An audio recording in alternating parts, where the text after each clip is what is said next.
Welcome back, America. I'm Hugh Hewitt. Former Vice President Mike Pence joins me now. Good morning, Mr. Vice President. You must be tired. I'm glad you made time for me this morning. Good morning, Hugh. Thanks for having me on. Well, I'm a little bit frustrated. Second anniversary of the collapse of Afghanistan. You're a military dad. You know there are Gold Star families all over this country watching, and not one word about Afghanistan last night. What happened to that debate? It was as frustrating as it was to you. It was to me, to be honest with you, Hugh. I mean, it's for us to have passed that second anniversary. And I think when I talked about the failings of President Joe Biden, I mentioned the disastrous withdrawal from Afghanistan, but we didn't spend much time there. And I think that holding Joe Biden to account for that, explaining the cost there, and really, I actually wanted to speak about Corporal Humberto Sanchez of Logansport, Indiana, who was one of the 13 who fell, who refused to leave the gate that he was standing post at, even though he was warned that someone had gotten inside the wire, because he said there were all women and children in his line. And Karen and I went and prayed and wept when his remains came home. But we need to tell that story, because I really do think that weakness arouses evil. And so much that's happening on the world stage, whether it's the war raging in Eastern Europe, whether it's the military provocations of China, whether it's Iran back to its malign activities, are all begin at that disastrous withdrawal from Afghanistan. I wish we'd spent more time on it. My second major frustration, everybody on that stage genuinely agrees that Dobbs was rightly decided. What comes next is unknowable. Nobody talked about the fact the Democratic Party is committed to packing the Supreme Court and destroying the rule of law. How does that not come up in a Republican debate? Yeah. Well, look. Elections are about choices, and this is a primary. And I, frankly, I welcome the opportunity to talk not only about my vision, my background, my experience, as I think, with all humility, Hugh, I think I am. I'm the most qualified, I'm the most tested, I'm the most proven conservative that's running for president of the United States in the Republican primary. So, but look, I'm with you. I mean, I think making the point that the position of the Democratic Party today is to support abortion on demand all the way up to the moment of birth, to use taxpayer funding of abortion at home and abroad. And I've been a voice for calling them out. I think it's part of the equation of how we continue to win hearts and minds for life, is by articulating we're the party of the sanctity of life. They're the party of abortion on demand.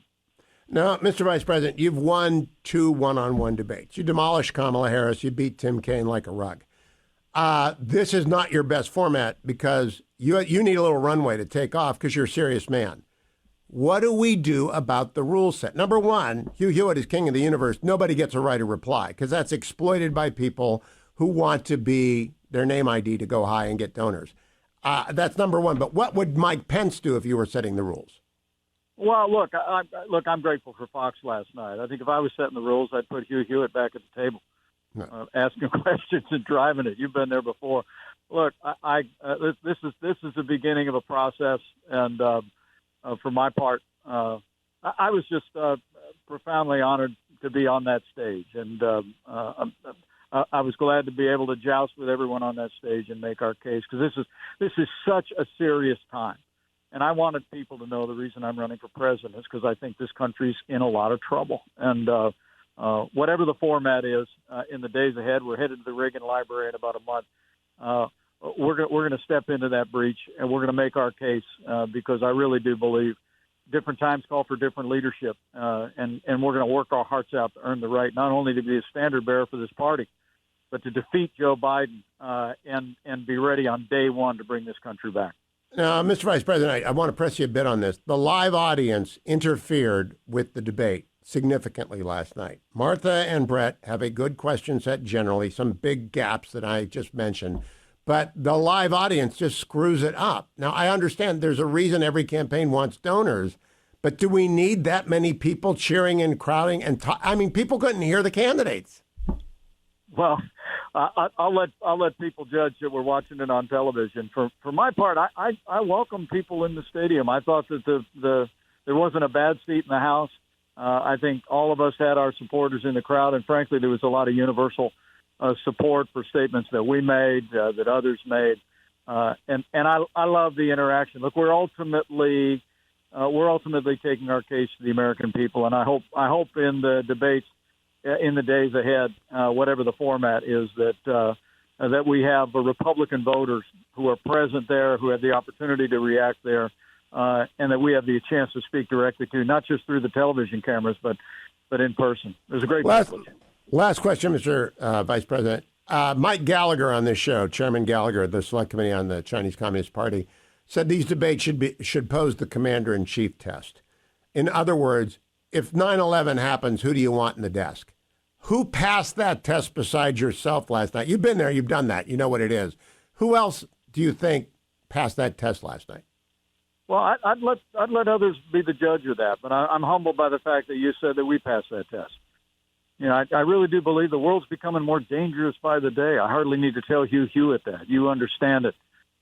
We both got families that are serving in the uniform of the United States, and this is it's not a time for on-the-job training. It's not a time for a rookie in the White House. And what I hope to communicate last night, and I'm humbled that you think on that score that we did, is that I'll be ready day one to build a military fitted to the times, and that I'll never hesitate to use American power to defend our interests and defend our allies around the world. And I'm prepared. With all humility, I believe I'm prepared more than anyone else on that stage to serve as commander-in-chief and lead this country to peace through strength. Thank you, Mr. Vice President. We'll talk again before the debate in Simi Valley, and good luck in bringing up the corporal and the other warriors that we lost and other serious issues in the days and weeks ahead. Thank you, Mr. Vice President. Thank you, Hugh. Always good to be with you.